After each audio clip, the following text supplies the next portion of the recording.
All right, hi. My name is Jessica, and this is Julie, and we are King is a Fink. That is our production company. We are many things. We are multi-hyphenates, and we understand that you guys are sort of aspiring multi-hyphenates. And so we'll give you a little bit of background to start. So I was a English and film teacher in high school for 15 years. And while I was doing that, we started making films for fun. We're business partners. We're also partner, so we do everything. Personal share time. Sorry. I thought we could ease into that a little bit I more. just put it right out. That's okay. That's fine. Okay. Sorry. So we started making films together, and then we both realized that that's very much what we wanted to do. And so actually last year I was able to quit my very stable day job to be a full-time filmmaker. And so right now we work. Our biggest client is a company called Tello Films, where we make web series for a lesbian audience. And then I also teach film at DePaul in their cinema program. So that's me. Right. And so I just do whatever Jessica tells me to do, mostly. Before that, it started a long time ago, actually. But before that, I was in social services. And we both, now we're filmmakers in social media, people who talk about social media. But before that, we were like very good, first children, do-gooder types. So she was an English teacher. Mm-hmm. I was in social services. We were doing exactly what we were supposed to be doing, very responsible. And, we paid our bills and our taxes and all that stuff. We still do those things too. But this was not the path we were on. And we found this hobby that just made us super happy. So we said, well, so we kind of inched towards doing that. And social media was kind of the bridge between our goody two-shoes stuff that made our parents really happy and what we do now, which makes our parents a little, they're just worried. They just want to know if we're going to move into their basement, which we're not. We're totally not. So yeah, so in addition to making the web series for Tello, I also do social media for a company called Media Shift, which used to be with PBS. We just left PBS because we figured out how to do it without PBS money, so suck it, PBS. No, they're awesome. They're awesome. They just cut our funding, so it's fine. But we figured out how to do it without them, which is kind of the point of this new world, right? And then I also do social media for other clients. I have a politician here in Chicago, and then other little companies I consult with. So that's what we do. Which leads us into sort of how we got here to this place. We're going to tell.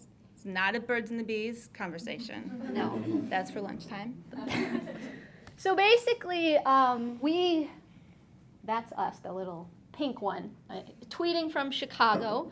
When we started making films and going on the festival circuit, at some point, I think actually in 2008, we also got on Twitter to see if Twitter had anything to offer us as filmmakers. Would we be able to connect with collaborators, or would we be able to connect with other filmmakers? We were skeptical at first and didn't know what we were doing, but eventually we started tweeting with and eventually meeting in real life people from LA, people from Philadelphia, which is a weird connection, but it's true. People in New York, and then a director up in Brainerd, Minnesota, which we never thought we would ever talk to anybody in Brainerd. That's when it got serious. It was like LA, whatever, Brainerd. And a bunch of filmmakers would sort of come together in this forum that was run out of Philadelphia, this place called Film Snobbery that doesn't exist anymore. But it was a place where we could all sort of meet online and talk about projects we're working on and ask each other questions and say hey, our film is going to be showing in your city. Will you go? Let's meet. Things like that. And then the filmmaker in Brainerd actually also ran a film festival, and we submitted some of our films there. He screened them. He really liked this really demented family drama that we made called Snow Bunny, and because of that, he asked us to write a thriller for him. And so we were like, if you're going to pay for it and make it, yes, that's kind of what we want. Now, we weren't getting paid directly, but someone was going to pay to make something that we wrote, and we didn't have to do anything with we didn't have to come up with the money, so we were thrilled. And then that, we ran a crowdfunding campaign for that when we raised $15,000. And our crowdfunding campaign was pretty notable because we did this thing called Tilt the Town. So the movie was called Tilt, and we used Google Maps to basically anybody who gave $15 or more got this really fantastical fake bio in Tilt the Town.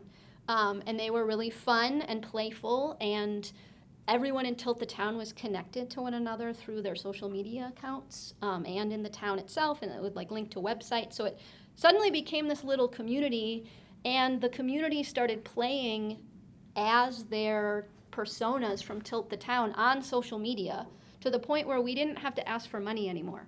People just were playing and saying, oh, I run the Kinky Amusement Park, and like you're the housing authority person, and they would have like fake fights on Twitter. And people wanted to get in on it, and so And that was an awesome thing, because do you guys know what crowdfunding is? If you've heard of like Kickstarter and Indiegogo and those things. And one of the hardest things about those is the asking for money part, which is the whole point. But none of us wants to do that. We want to be like, I'm just doing this kind of brilliant thing, and I don't know, whatever. Like, if you want to put money in it, like, go ahead. And that's not a horrible approach, but that's what a lot of people do, because they don't want to be like, I am amazing, and you need to invest in me, and like, let's do this thing. And so to get other people who backed it to then talk about it and spread the word about it is the whole point. And so we found a way to do that, which was very cool. So then we got to have a feature on our resume. Yeah. Well, and it was nice. We do like to be a little modest. And so it was nice to find this way to engage people that wasn't like, we're awesome, give us your money. So that was good. So, and that campaign, because it was notable, got the attention of a woman. I don't know, did she bump? Nope, that's us. Hold on. You have to make the right thing. Oh, no, it's falling apart. It is falling apart. Anyway, it got the attention of another woman on the East Coast who introduced us to the CEO of Tello, who is now our biggest client. Right. And so really, our filmmaking career, I think we would have figured it out anyway, but it's been largely possible because of the connections we've made through social media. So we like to tell that because it really shows that the power of connection and connecting through social media. So before we go on, we want to know how some of you got here, and if I could just have maybe like 3 people volunteer and just kind of we want to know what you're studying and sort of what your aim is, or what you think your aim is at this point, because that could help us as we tell stories and talk. We can perhaps speak to some of those things, and hopefully some of you share similar stories. So does anyone want to volunteer? Like, what are you studying, and what do you want to do with yourself? That's the worst question to I ask know. anybody, student. Well, yes. I study the Czech interwar avant-garde, so in the 1920s, and I look at their relationship to other artistic kind of avant-garde movements of the period. So in Germany, at the Bauhaus, and then Surrealism in France, and kind of bigger picture, trying to show how peripheries, like preconceived or reconceived as peripheries, were actually centers, and if you map enough centers, maybe there are no centers, and we're all kind of on the periphery but have agency there. And then with that, the reason I'm here and what I'd like to do with that is kind of find a way where I can teach and write, and not necessarily in a tenure track academic position. There aren't any for me personally. But spoiler alert. Sorry, guys.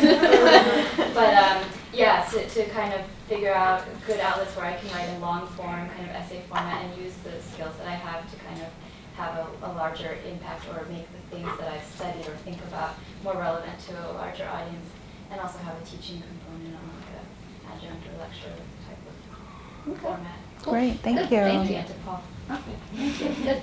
All right. Someone else have a other? You all want to do the same? No. Yeah. I don't really know where to start, but I have a film and media background as well. I worked in producing a TV commercial production and a short film, and then got my master in media and cultural studies, and I'm now doing a PhD in German studies and digital humanities. But I entered the PhD with the idea that I knew pretty much from the beginning that I didn't want to do tenure track, but that I wanted to use kind of the practical filmmaking skills and the media background after my PhD, or maybe halfway through my PhD, to combine or to kind of build bridges. I kind of look at it as building bridges between academia and the insights we have in academia and the theories, the arguments we deal with, to make them available in a different medium. So I'm very interested in translating ideas and arguments into audiovisual products, and to use that. I have a similar kind of like career idea as you just put forward, kind of the idea of being able to teach and to have one foot in academia in one way, but also to work more as a freelancer on media production. I think that's kind of where I want to go. That's awesome. You're going to end up at Vice, basically. Sorry? You're going to end up at Vice. Advice? That's going to be awesome. That doesn't sound too bad. It could be worse. Maybe there's other stuff too. Let's do one more. Someone with the yes. So my research is like urban history, and I study the cities in the American Midwest and how they dealt with industrialization in the 19th century. And a lot of that's local history, and I worked with this program in Omaha, Nebraska, that was basically a history summer camp for high schoolers, where they did little documentaries about the history of underrepresented groups in the community. And so that got me, and I've worked with them for a couple summers, and it got me really interested in moving to something more in community education, working with nonprofits that do that sort of community work. Great. Thank you. Yeah. All right, good. We'll see if we can work some of that in. All right. So, I think we've pushed this pretty well so far. So the value of social media is really, it is all about who are you connecting with, and really all of our jobs now that we're not doing the traditional path come through social media. So, and we want you to think about things like, you're connecting potentially with audiences for your work. You're connecting with people you can work with, so you meet new collaborators that way. There are influencers, people who you want to know about you and you want to get to talk about you. You can, and Amy Guth referenced this, like you can research on social media. There is just so much information to get about people, and probably even a lot of the things that you study you can find people talking about it. Getting in on conversations, also things like crowdsourcing. Right now you're starting to see like the hashtag like Charleston syllabus. There was a hashtag Ferguson syllabus, and you're starting to see academics from around the country bringing things together, communicating together across disciplines and across universities in ways that you haven't seen before, which is nice. Good. Okay. So, where to start? You want to take this? Sure. You have to be on, Amy was wrong, you have to be on all of the social media platforms all at the same time. No, we don't believe that at all. Just kidding. Just one or two. I recommend one or two. I love Twitter. I used to be a Twitterholic. Now I am totally moderate with my Twitter. I think Twitter is the most important thing to be on, the most important platform. Some people hate Twitter, and that's totally fine. You don't have to do it, but I highly recommend it. And what you want to do is pick platforms that complement what you're doing and the way that you want to express yourself. So, for example, as filmmakers and writers, so as writers, Twitter is great because I get to show, like, hey, I can really turn a phrase, and I can really, like, I'm not doing it this second, use my words well. I can say clever things, and then you start to get to know who I am, and then you're like, I wonder what her movies look like. And as filmmakers, using Instagram is really fun. We just started doing that like a year and a half ago, and we can show behind the scenes stuff. We can show, pictures of other people's movies that we think are interesting, and again, that kind of lets people into like, what are we interested in, and maybe like a little gives them an idea of what our stuff might look like, and brings them in, lures them in, brings them into whatever we're doing. And then really you have to do the thing that you like the most. So again, if you start doing Twitter and you just hate it, like it's just not your thing, then you don't have to do Twitter. Like, don't try to force yourself to do something that's not natural to you. You really want to do something that fits into your normal life. and that you enjoy doing, because then you're most likely to keep it up regularly. And Amy was totally right. You do whatever you decide to do, you want to do it regularly. So, for example, when we first started getting into all the social media stuff and we're like, okay, we want to start establishing ourselves as writers and filmmakers, we started a blog. And the posts were fine, but to get the posts up was totally agonizing for me, because I just wanted it to be perfect. It would take me like 2 days to write a blog post, and like I have to have the right images, and I'm horrible at Photoshop, so I need you to come home and do this after you teach all day. And just, it was horrible, and it didn't work, and we weren't doing it consistently. So eventually we ditched it because it wasn't working. And we focused more on Twitter and other things. So And the thing was, it wasn't working for us. Other people are great bloggers. Yes. And if that Oh, yeah. if that's your thing, then do that thing. And so, yeah, you don't have to do. I don't think there's any like right or wrong ones to be on. I mean, I think you do want to think about, does it complement what you're already doing? You want to think about, is it fun for you? And I'll talk about this a little bit later too. You also want to think about your audience. And I can't remember, someone in this area asked a question earlier about like, well, what about the newer social media platforms like Vine and Snapchat and all of that? And you know, they do skew younger. If that's your audience, if that's where they are, you go to them. So that's a consideration you do have to make. All right, so you decide which ones, and again, I do think it's a good idea to get your name on all of them, but you don't have to actively do all of them, and you can't. Like, otherwise, that is your job. That's your whole life is doing social media, and then you're not doing the things that you're getting your PhD in. All right, so what do? You get on, and then the first thing you want to do is find other interesting people and follow them. Because no one's gonna, once you're on, it's not like everyone like sees that you're there and is gonna come find you. No one knows you're there. no one's looking for you. No one's That's looking for the meanest you. thing we're going to say to you today. And we are so sorry. But they don't know you're there yet. They don't know how brilliant you are yet. And so you have to put your stuff out there in the world. Part of what you want to do, too, you want to find other people who do what you do or something adjacent to what you do. You might just want to find other academics and see if they are kind of bridging one or two worlds.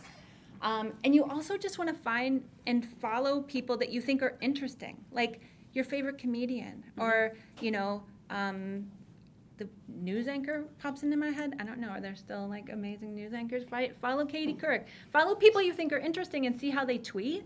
And if you like it, then that can help you kind of formulate how you're going to tweet. I mean, obviously, you're not going to steal their tweets, but you want to find, that would be weird. Then you're like, oh, being on the Today Show was such a wild ride. And they're like, okay, Brian, but, you weren't there, man. But what do you like about it? Like, is there always a link? How much do they use hashtags? And how much are they finding that balance between promoting themselves, promoting, their next thing, and just showing you what kind of person they are. So actually see people who do it well, and that can help you decide how you want to do it. Absolutely. And then you also, again, no one knows you're there yet, so you have to start talking. So you make, comment on other people's tweets, retweet other people's stuff, but do the old school kind where you actually say something and not just resend it out into the world. So wait, a lot of people raise their hands. Who's on Twitter? A lot of people on Twitter. So you know about retweets and all that. Okay, never mind. Yeah. So, yeah, you want to comment on other people's tweets. You want to engage in conversations, ask questions, compliment people. Saying nice things to people on Twitter goes a long, long way. You also can sort of situate yourself as a tastemaker, as a curator of information. So you all obviously have a lot of interests. You probably do a lot of reading. Tweet out the things that you're reading and the things that are interesting to you. And eventually, when people start following you, they'll start seeing you that way. And then just know that this whole thing, it takes so much time. Like, we've been on Twitter for 40 years or so. No, 7 years maybe. Ooh, that sounds long even. That sounds really Let's long. say 6. So we've definitely been on for 6 years. And we have almost 8,000 followers. And we have fought so hard for all of them. Yes. And we love them. And we didn't buy them. Nope. Also, don't buy Twitter followers. Oh God, we have so many things to cover and there's just not enough time. Anyway, it's okay that it takes time because it takes time for people to find you and realize that they like the authentic you. And then they will stay. Like I don't know. It's okay that it takes time because those are the people who are going to stick with you all the way till you write like your next brilliant book or make your amazing, when you're on Vice, everyone will be there with you. They'll like you. Yeah. And I For who think you are. it's not bad to have, when we did the crowdfunding campaign, and that was back in like 2010, we had like 1,000 followers. That's not that many followers. And we were still able to, raise $15,000. And that, so a small group of people who really like you are very powerful. So just keep that in mind. So it's not about quantity, it is about quality. All right, so great. You're on. But who are you? And that, this is something we'll take some time to really talk about because this, to me, is the most important thing. Like, everyone can figure out like how to get on these platforms and you see what other people do and you can kind of imitate it or whatever, but you really need to think about your persona and how you present yourself to the world through social media. And so this is really just Aristotle's rhetorical triangle. And I want us to think about sort of like who you are as the speaker, who is your audience, and sort of mixing together kind of what is your area of expertise, right? And that was something I think Amy Guth did a really good job of talking about. But also, what is your overall purpose? Like, what do you want out of being on social media? So you really have to know those things very strongly in order to sort of truly establish yourself as an expert. Like, it's one thing to say, like, I am an expert in blah, but if you are not engaging anyone around that, and if you are not figuring out a way to, communicate and have people communicate back with you, who cares, right? So you don't want to be a secret expert. Yeah, you don't want to be a secret expert. We don't go on social media to be secret experts. We go on social media to be public experts and socially sanctioned experts, really. So let's start with, I want to talk about, like, who are you as a speaker? How are you going to establish your voice in your discipline? And knowing sort of who you are is dependent on the other two things, your audience as well as your subject matter / your purpose. And like things you want to think about, like, do you want to be, like, are you going to be funny? Are you going to be really serious? Are you going to be provocative? Are you going to, what else can you do? You can only be funny or provocative. That's it. Or serious. Informational. Yeah, are you just going to, be kind of serious and dry? And which is, all of these things are fine. It just depends, though, on who you're talking to and what you're talking about. So, you want to cater your voice to your audience for sure. So are you talking to your peers? Are you, because you're going to talk a certain way if you're talking to your peers. Are you talking to influencers, or are you trying to get the attention of people who can, like, get you on Vice or raise your, profile? Are you trying to sell something? Are you talking to customers? So how do you thinking about, and the thing is sometimes you want to say, well, everybody is my audience. But how do you talk to everybody? You can't. You do have to kind of think very carefully about who's your primary audience. So obviously you will also probably have an audience of your peers, and you probably at some point maybe you'll have something to sell, and so then you'll have to navigate that tricky space between, like, oh, I've been, like, funny and informational, and now I need them to give me money. Like, how do I navigate that space? So you want to think about who is your primary audience and how do you need to talk to them to keep their attention. And you have to answer that question for yourself. So we have, I will tell a little story. We had, I think we established our voice first on Twitter as sort of funny ladies. Dainty, funny ladies, basically. And I mean, our brand, is King as a Fink, and we talk about being, we try to inspire and delight, and talk about maybe being a little irreverent. And so our first films were a little kinky, not porn, but like just a little, they were a little kinky.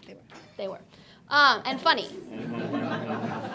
And so we kind of had a little reputation as being sort of the funny sex movie ladies. That's a weird reputation to have. I don't know why our parents were worried. We were totally on an excellent track. And then when we got asked to do the thriller in Brainerd, it's this really dark movie with murder and assault, and it's dark. It's a dark family story. And But like, so our Twitter was fun. The crowdfunding campaign was fun. The Totally pitch fun. video on our crowdfunding campaign Was fun. Super fun. Like everything everyone expected.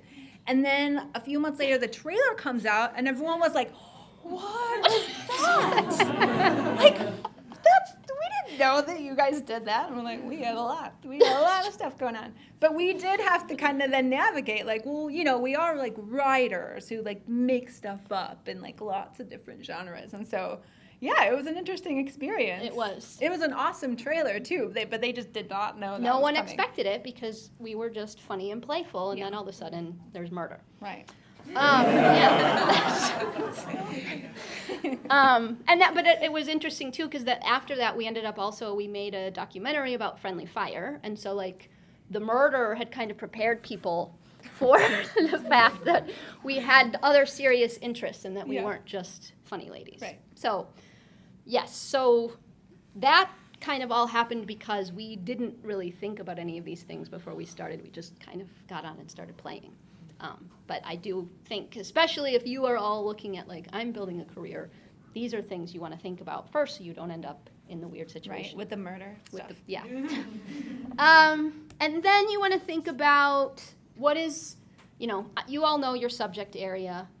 What is your purpose with how you're going to talk about it? What is your end goal? Are you looking for a job? Are you a social activist? Are you trying to get money? What is your goal? That should then really help determine that speaking voice, that persona. So we have a couple of examples to kind of show you how extreme some of these, or not extreme, but some examples. I'm gonna let Julie talk about this. Obviously, we're going to talk about soup. These are two Twitter posts by two companies. One company is called Thug Kitchen, and one company is called Vegetarian Times. So these are two soups. These are two tomato soups, basically. And these are two companies with the same aim. They want you to see their picture, read their words, go to their website, and buy something. That's kind of, by the way, what all of Twitter is for. You want someone to look at your words, go to your thing that you're pointing them to, and buy something or hire you or think you're amazing. Everyone has the same goal. So Thug Kitchen has thought a lot about their voice and who they want to talk to. And I'm going to swear, I just want to let you guys know, I'm going to read their thing. It says, "It's soup season, bitches." See, I couldn't even say it because I got nervous about the swearing. It's because Jeff's taping it, and I have the mic and all this stuff. So Thug Kitchen is like, "It's soup season, bitches," and it's like, okay, I'm not going to say it. There's the F word, and then there's some stuff about the soup, and it's like a cute picture. Okay, this is going downhill. Then the second one is Vegetarian Times, and they're a little more restrained. This is like, your mom got on Twitter and she's like, "Oh, there's a new recipe for a roasted soup. Forget the canned stuff. Our homemade tomato soup is super simple and super scrumptious."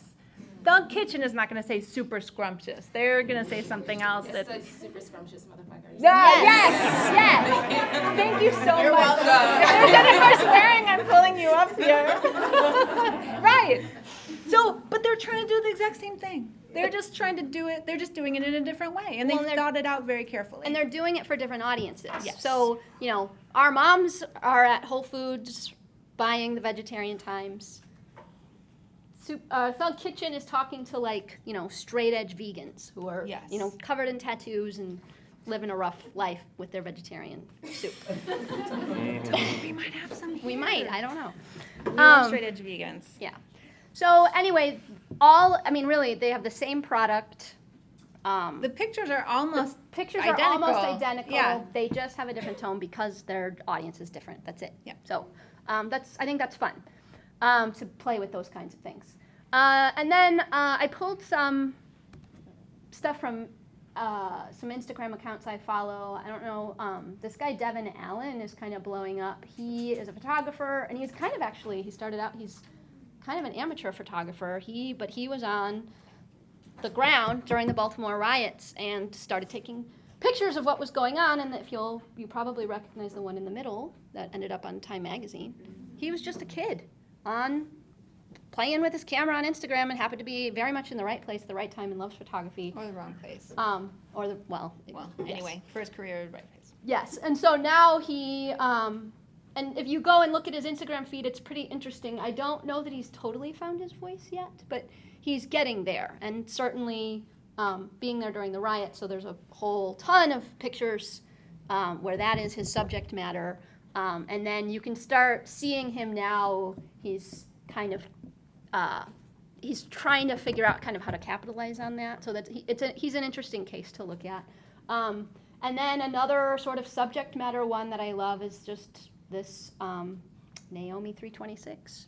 She is a Japanese woman who takes a picture of the Tokyo TV tower at different times of day. That's what she does.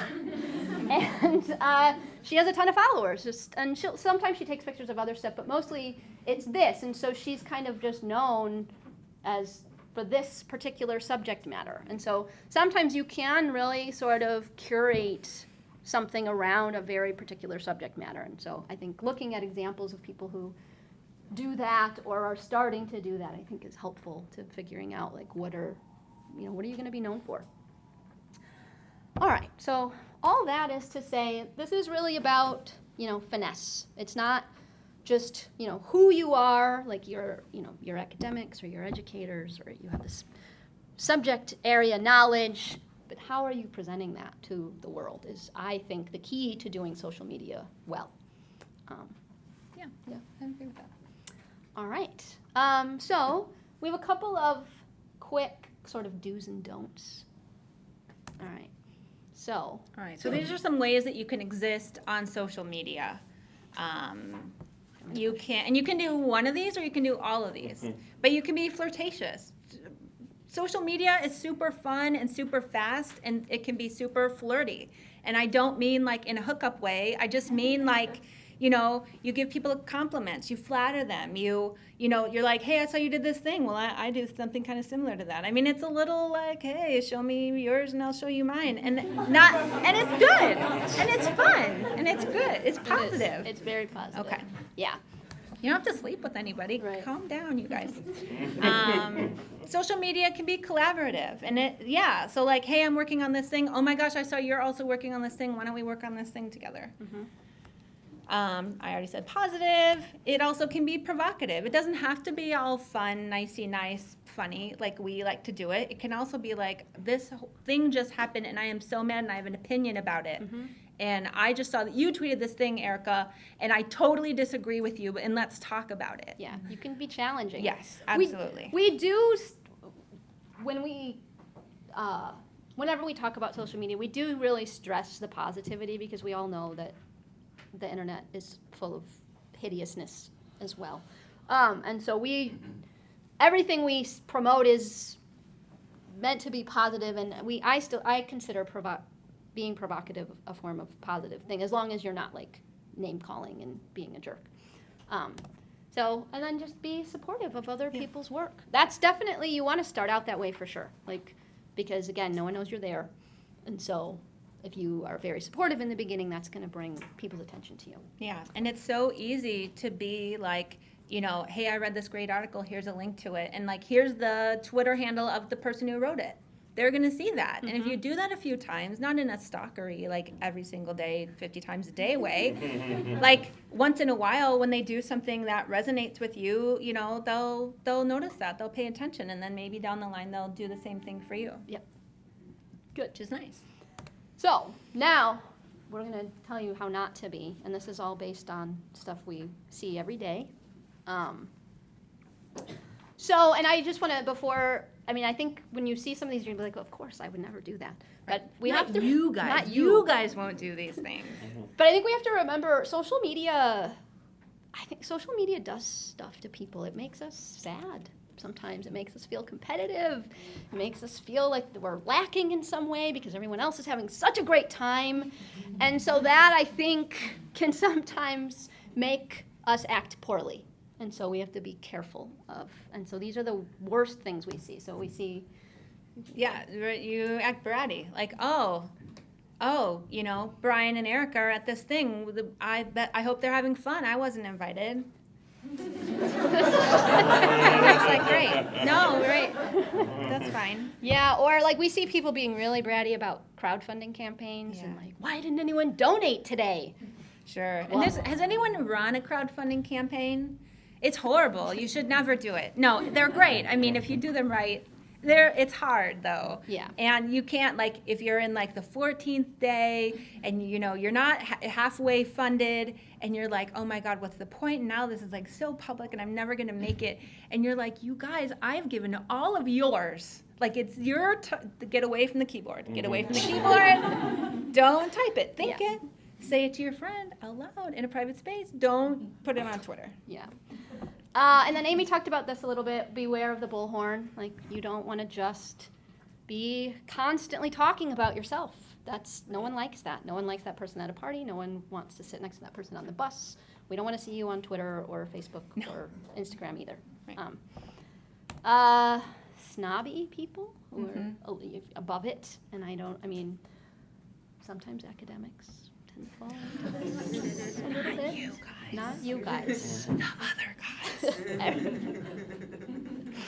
Um, I mean, you can, if someone, like, you can be judgmental and have opinions about things, but it's, you know, you have a choice about whether or not you display that. Like, oh, I see, you know, there's another Amy Schumer movie. Oh, great. You know, like more female comedians. Oh, that's fabulous. I'm going to go see a documentary. Go ahead. And again, kind of along the same lines, being a know-it-all, never admitting that you're wrong. Again, just this whole idea of just acting like you know everything, it's annoying. And then just being too pushy. People do really get really bullying and very sort of pushy and very like about their own agenda a lot on social media. Because again, you're sitting in your house and like you're just sending it out into the world, and I think we forget sometimes how to behave. All right.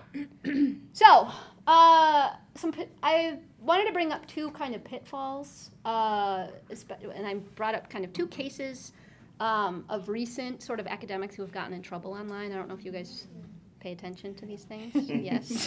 Have you gotten in trouble? We're from UIUC. Oh, okay. Okay. So wait, Don't talk about that one. Yeah. what just happened? Talk about I don't know what happened. Salida. Wait, Oh, that's the yes, that's the one. I Yes. have that. Yes. Okay. We can have, actually, would you like say it in like a super short way? Yeah. Like what happened there, super short for anyone who doesn't know? Here, I'll bring up his tweet. Well, we'll come back to Laura Kipnis, but there's We go to Northwest. yeah. All right. All right. So Yes, Stephen Salida had been hired for a job in the American Indian Studies program at UIUC, and after accepting his position, he tweeted about Palestinian genocide in a provocative way, to use your categories. Nice. And he was subsequently unhired by our Board of Trustees.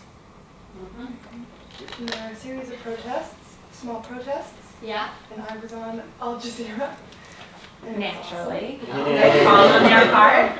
But nothing, you know, everything sort of dwindled away, and the chancellor would stay by her.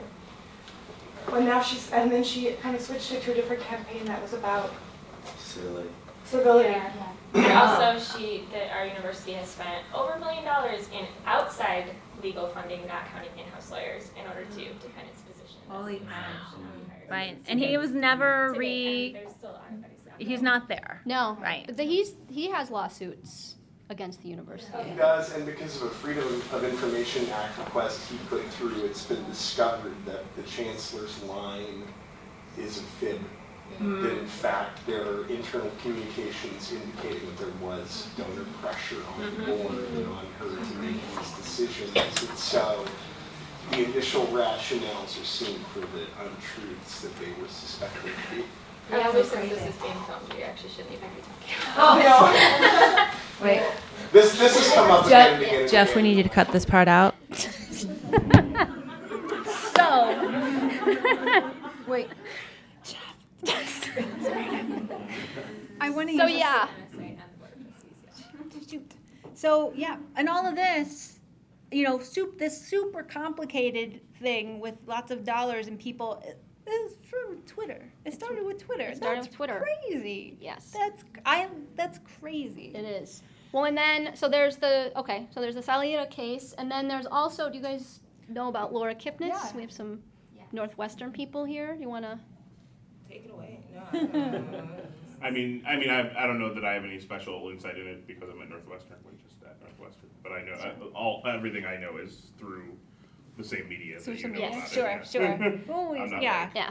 No, that's communicating with okay. Laura That's Kipnis okay. or something. That's okay. Okay. So basically, There you are, right? Laura Kipnis wrote a hysterically funny piece, actually, in the Chronicle of Higher Ed about the new policy at Northwestern of forbidding students and teachers from being in relationships. Don't.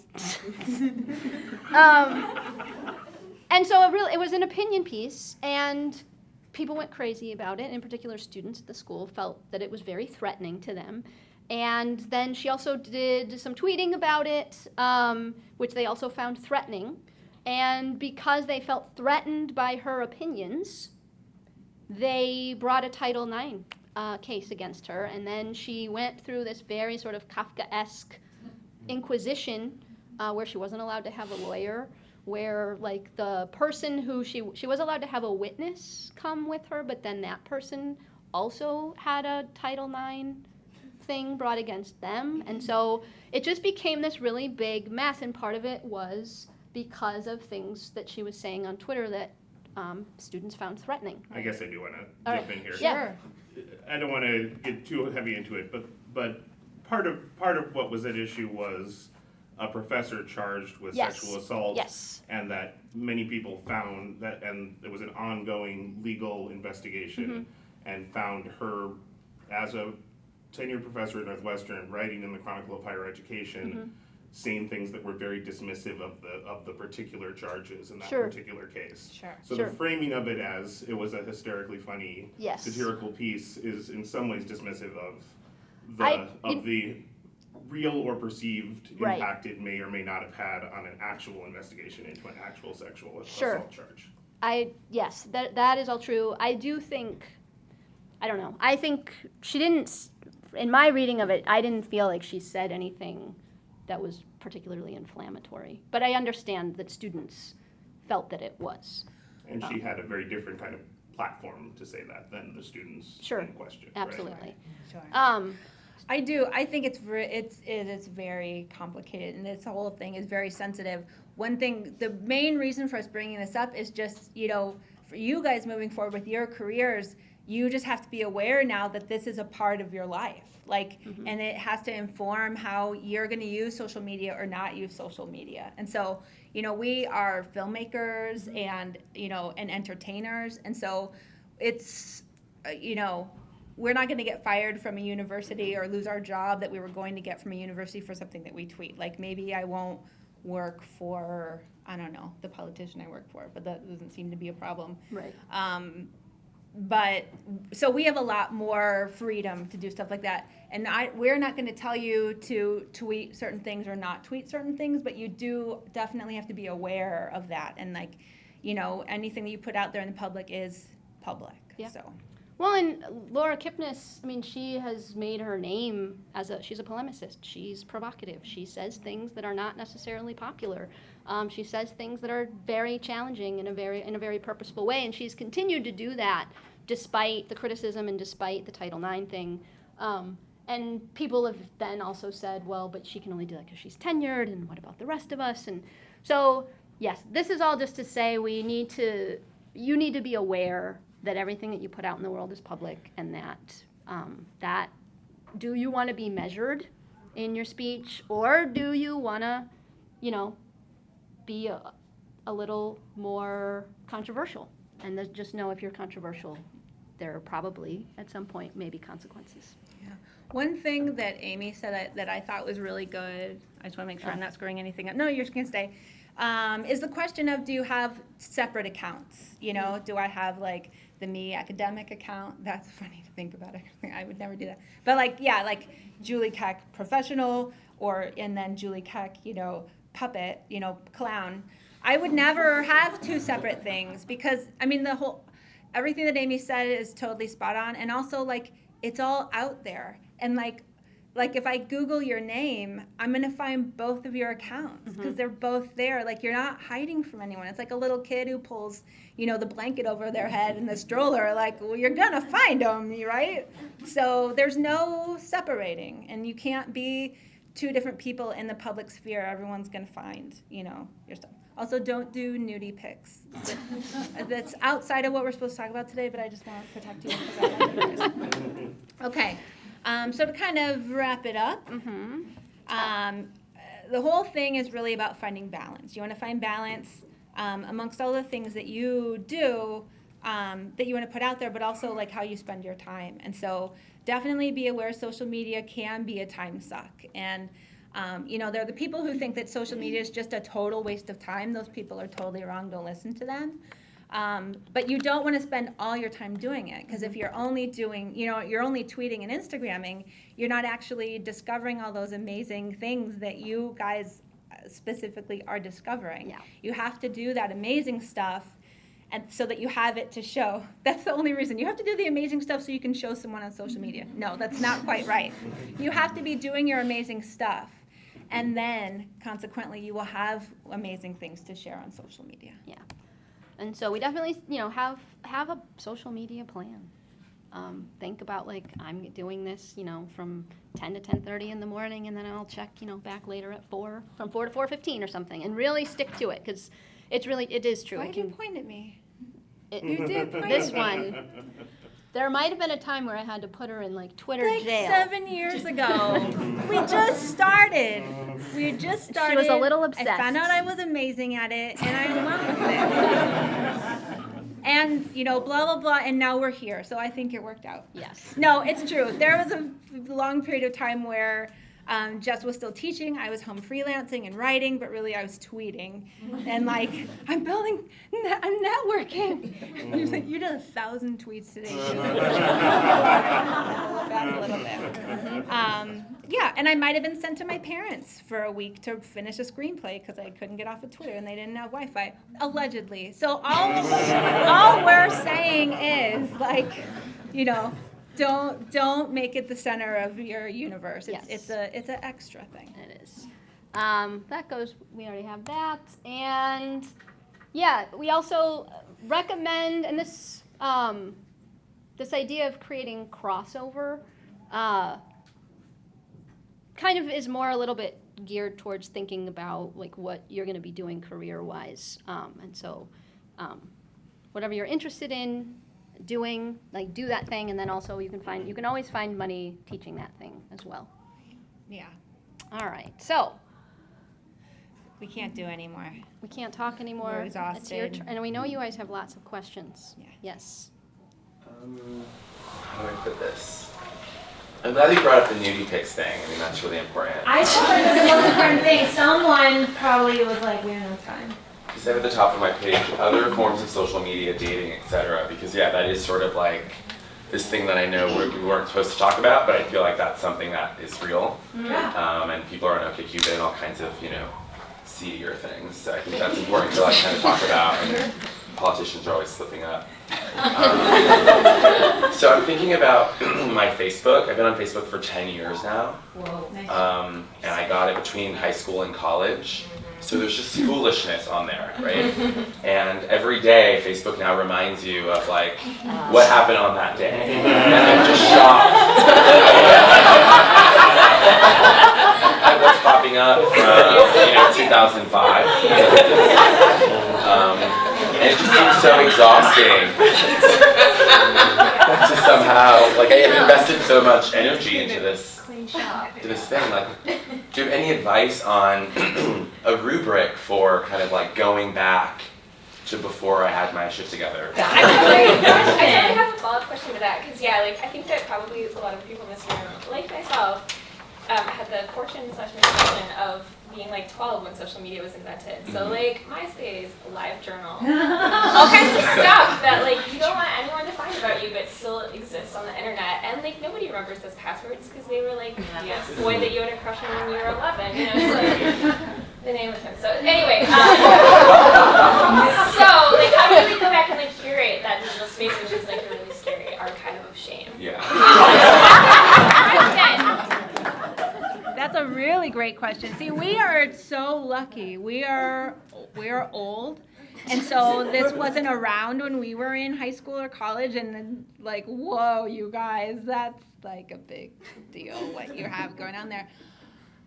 I don't actually have a good response to that, honestly. I can make something up, but like, I mean, I would definitely go back and go through some stuff, like Take all your nudie pics off. take all the nudie pics, which are already off because you can't see bodies on I know. Facebook.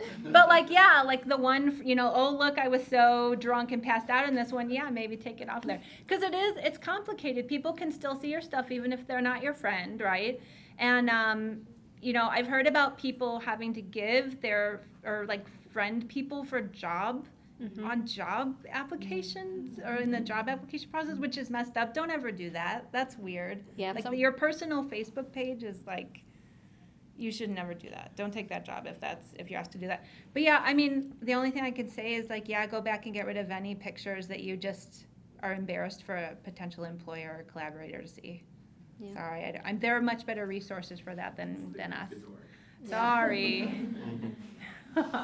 Yeah, so some of us have been spending a long time in academia, and we're just starting to think about leaving academia. Can you, like, give us some baby steps for, because my identity is not solid right now.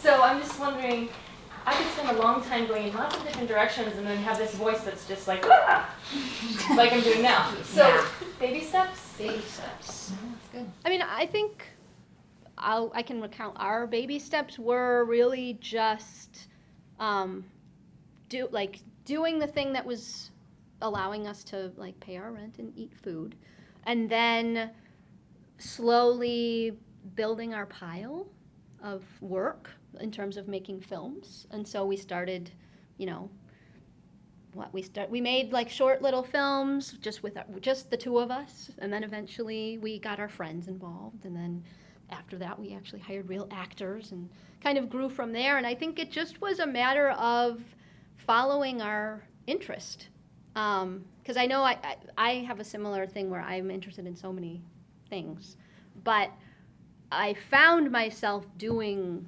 film, like, and so I kind of just gave myself permission, like in my free time, what am I going to do? And that thing ended up being the thing that we now do for a living. Yeah.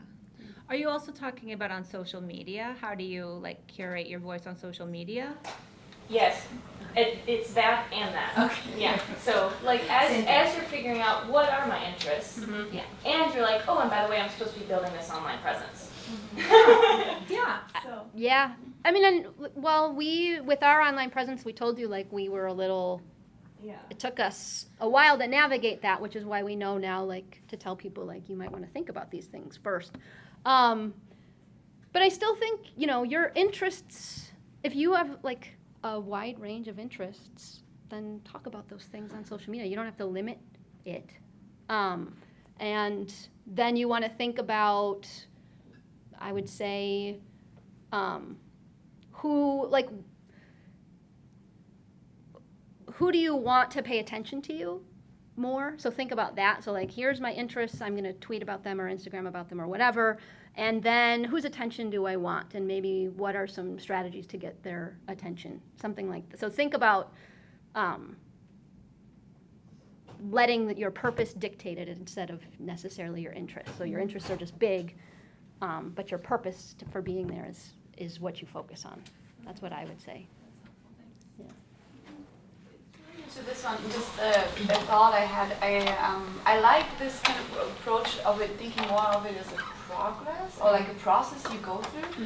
Kind of, I'm relating it now to autobiographical writing. You know, kind of like finding your voice through the writing, or finding or creating your identity through writing. And I can see how this, in some ways, relates to how you start to present yourself in social media and how you find your interest maybe through exploring and through the process of trying out these different things. Because when you guys presented on, you know, identify your audience, who are you as a speaker, what is your goal, I was like, oh, I'm never going to get there. Never mind. It has this kind of like static idea to it that, okay, I decide on this is what I want to do, this is what I'm going to do for the next 10 years, and that works for nobody, we all know that, right? So it's a little bit, it takes out the anxiety and the pressure to think of it more as a process that you go through and that constantly keeps changing. Sure. So I just wanted to say I like that idea of approach, that helps. We see people too who will do that kind of thinking around like the speaker audience subject, like project by project, right? So maybe you have a project that you're doing right now, and so you're going to cater your voice to that particular project at this time, and then that potentially is going to lead you to, you know, your next thing, and then all of a sudden there's like you did one project and maybe you have a new project that's adjacent to that project, and so it's true, slowly your identity is starting to build because of the first thing that you did.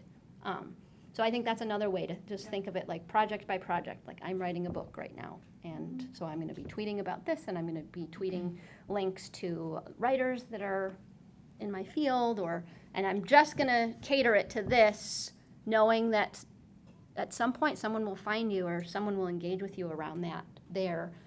And that'll lead to your next thing. I mean, we did not set out, we never in our lives would have ever said, we want to be lesbian web series creators. It's a horrible business plan. It's a horrible business plan. Super small audience. Yeah. Yeah. We never would have said that. No. We never even would have said, when we first started making movies, we didn't even want to make specifically lesbian stuff. We had straight people. We were always queer, but we didn't set out to do that. It did. It evolved. It happened. That was a job that materialized because we created it after meeting this person. Like we met a person with a company, and then we started working with her and strategized and built our company to the point where she could support us. And so here we started as just like tweeters who wanted to be filmmakers. Mm-hmm. And then here we are people who have built up a company to pay our full-time salaries, and we also get to make stuff and we don't have to pay for it. And we don't know a lot of other independent filmmakers who are in that situation. No, none. But you have to work toward it. I also wanted to say, in the way that your social media plans changes according to like what you're studying right now and like what project you're working on right now, it's also going to be influenced by the people that you meet and are interacting with on social media too. So don't forget about that part. Like you'll seek out, peers and influencers and celebrities, or, I don't know, people who are big in your field or big in the interests that you're looking at.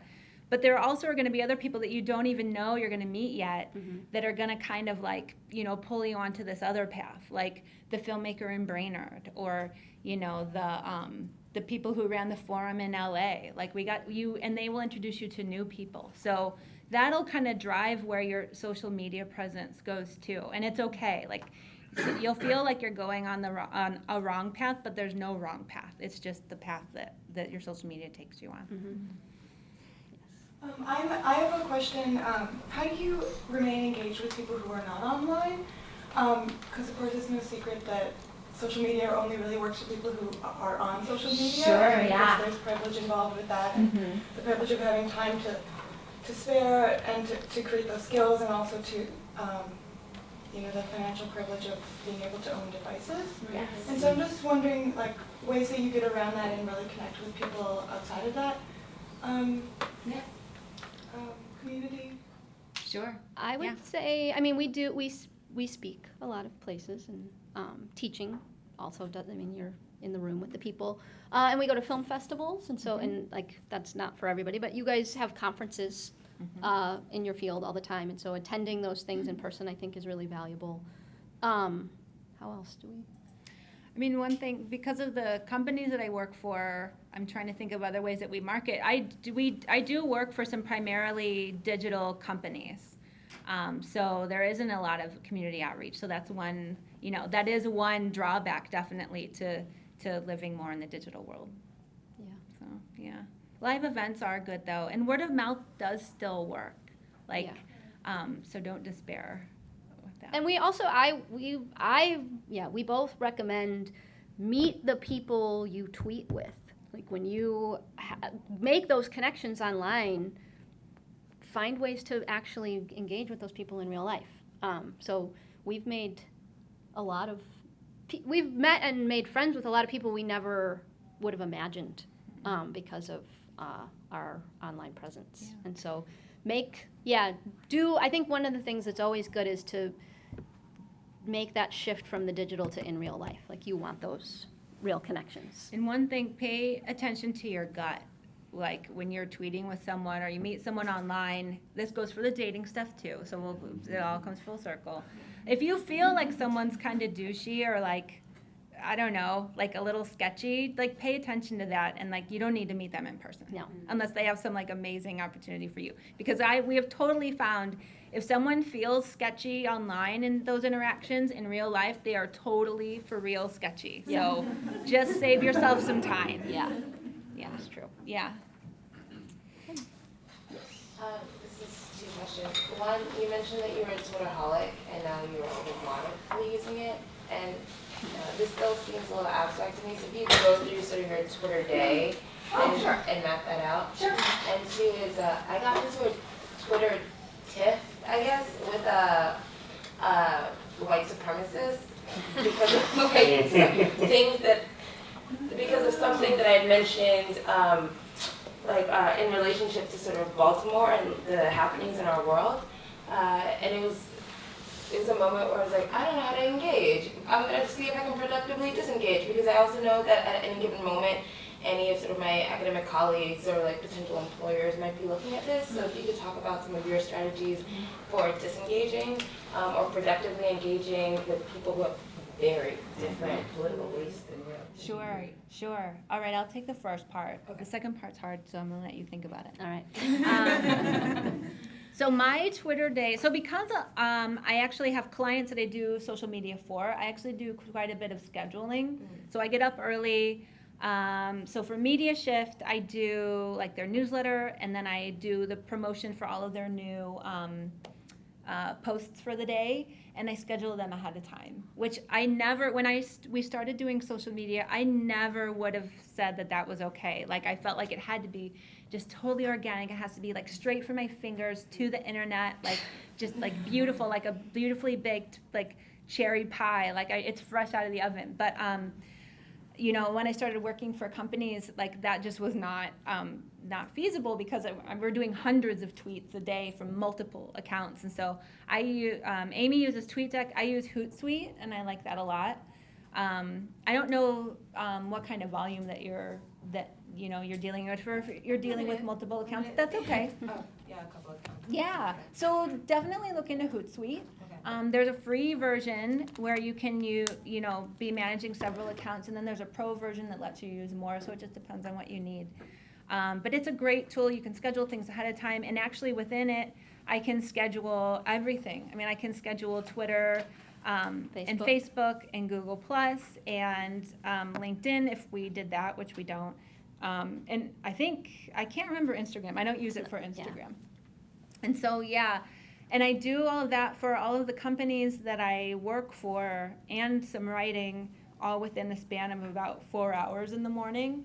And then once I'm done with all of my work, then periodically through the day I might check in on our actual account that like started this whole thing, and the one that we actually should pay the most attention to. And then I just check in with the other ones throughout the day. But I try to do it all at once, all of my paid work, and schedule it ahead of time. And then for the second one, I mean, I would recommend a couple of things. One, look at, go back and like look at like someone like Anita Sarkeesian's feed, because she has dealt with an unfair allotment of mean tweets directed at her.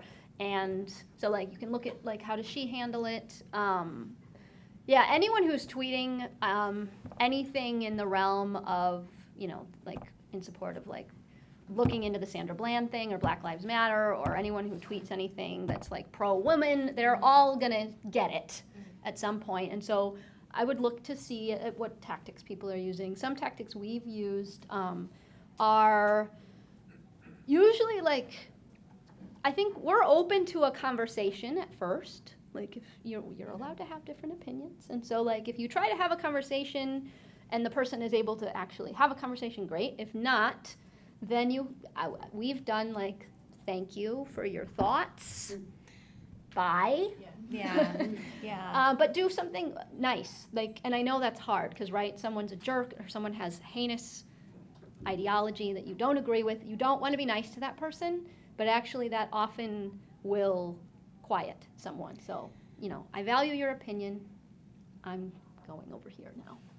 Yeah. So that's, and just the motherly part of me just says like, just don't, like some, like if you, of course you're going to engage on stuff like that sometimes, but don't feel like you have to do it every time. Like in that person, it sounds like that's someone whose mind was not going to change no matter how, like you are undoubtedly brilliant, but you weren't going to change that guy's or gal's mind. And like, I would just say like, like if you don't have to put yourself through it, don't put yourself through it. Cause like it is, even though it's like a computer screen and people on the other side of the world, and it's still like it gets you riled up and upset, like your heart starts beating, and it's just like they're saying these horrible things right to you. So like protect yourself and just like decide if it's worth it.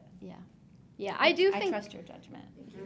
But it's because it takes something out of you, like something real out of you to engage in that way. Yeah, and I think, you know, if you're a hopeful, thoughtful person, you think reason is going to win. Bad news. It doesn't. Bad news. Yeah, you could have the best argument in the world. You could have the most thoughtful thing. You could say something really beautiful and lovely, and hate's hate, and it doesn't get swayed that easily. I know. It's so frustrating when that happens. It is. It's terrible. So much. Yeah. So, yes. I have a related question. Recently in The Atlantic, there was an article about, I guess, cyber stalking that goes beyond it to harassment, especially towards, and this article was specifically about women with, who had kind of social media feminist platforms. And as a result, there were a lot of trolls that would constantly stalk them, say horrible things. They got their emails, somehow found out their addresses, would tell them to kill themselves, stuff like this. And I think that there are a number of people in this room who have topics or interests that are very controversial. Not controversial to, I think, the people in this room, but people things that people like the white supremacists wouldn't like. And so how, going beyond a small tiff, how do we defend ourselves, or what do we do in a situation where there are these crazy people telling us that we should kill ourselves because we want to promote, you know, equal opportunities for women? Block them. Right, I mean, and that's something you could do in the moment for sure. I had the great opportunity to be at a talk by women in tech at Google last fall, and so there were women from like Facebook and Google, and then some other media companies, and it was a big. It was right around the thing with Anita Sarkeesian and all the Gamergate stuff. Yeah. And it's terrifying because then it goes from this like, thoughtful intellectual conversation and not so thoughtful to like just personal mean attacks. And so one of the things that they talked about was being really protective of your super personal information. So, and like how Amy talked about, obviously she's not going to give out her address, but she's okay giving out her neighborhood and like deciding if you want to do that. The other thing that came out of it that I thought was really great was get the authorities involved as soon as possible, because it's the only way that they will do anything about it. And sometimes they won't, which is very frustrating. But the more that they're called on things like this, the more likely they are to do something about it. And then, it's just a horrible time for that kind of stuff, and there aren't a lot of good answers. Also just having a good support network. Yeah, and also So- being very public about it. If you are being harassed online, be public in that online place about these are the people and these are this is what's being said, to sort of show and get your support network riled up around. So that it's not a private thing. So Yes. for example, with your conversation, and with the structure of, if it's over Twitter, and there's the structure of tweets, right? So you can have the Twitter handle starting a tweet. That means that the only people who will be able to see it are people who follow you and the people that follow that person. If you just put a period right before the Twitter handle, or even one short word behind that Twitter handle, it makes it public to anybody. I would encourage doing that kind of thing, so that it's not just you and this person being horrible at you and you trying to be reasonable back. It opens it up a little bit, and other people have an opportunity to come in to join you if that's what you want. But definitely not engage those people either. Once that's happening. I'm sorry I don't have better advice. It is very scary. No one. I mean, Anita Sarkeesian doesn't have the answers, and she's been horribly trolled and targeted, and there's not. I mean, who's done anything to help her? The police haven't helped her, right? I mean, it's an ongoing problem without a definite solution for sure. Yeah. Did you have a question? Oh, no. No. Okay. Anyone else? Questions? Oh man, we ended on such a bummer note. No, it's not you. No, it's stuff you have to think about. I mean, especially if you're I like the new. The new generation seems to be much more about equality and fixing a lot of the wrongs of the past. That needs to happen, but right now there's major clashes happening around those things. So I think we can only expect more. There's going to be a lot more clashes before anything changes for the better, and so I think we have to think about how to handle these things for sure. So, all right, I'm going to do a quick shameless plug. We have a book. It's called Social Media Charm School that goes into a lot more depth around the stuff we talked about here today. So if you're interested, check it out. And other than that, thank you very much. Yeah, come and find us and play with us on Twitter. Yeah. And if we discover any good answers to some of the hard questions, we will definitely share them. Absolutely. All right, thank you.